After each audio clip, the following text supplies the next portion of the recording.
If you've got a debt collector calling your phone and those are starting to feel a little like harassment, I want you to save this video because I'm going to show you exactly how to spot harassment so you can sue.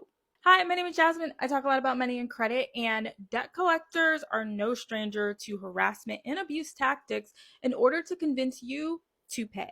Because sometimes it's hard to connect what the debt collector is actually doing to what would fall under harassment per the FDCPA subsection 806. And one of the easier violations that you can spot is going to be the excessive calls all made in one day.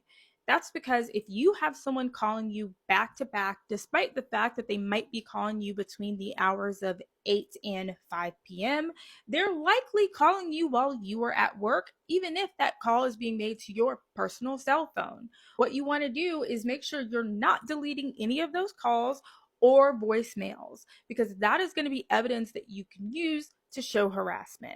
Now, whenever they call, they often like to call from a lot of different numbers, which can be a deceptive tactic that they use to get you to pick up the phone. Because if they have been calling from 8675309 this entire time, you've likely caught on and likely won't pick up.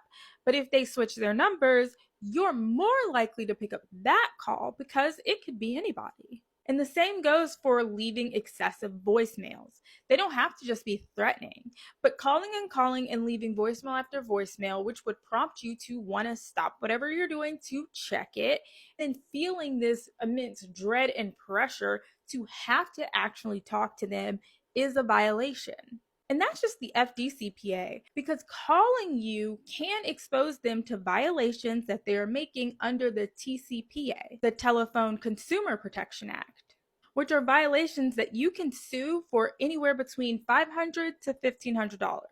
Because it's likely that an actual person's not even calling, but a robo-dialer.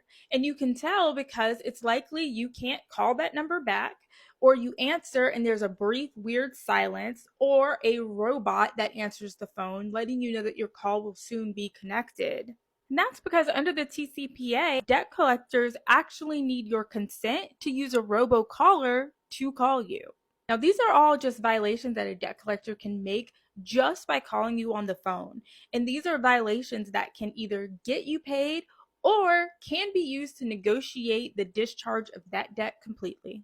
If you like credit repair tips, credit building hacks, budgeting, savings, all of that, make sure you hit the follow button.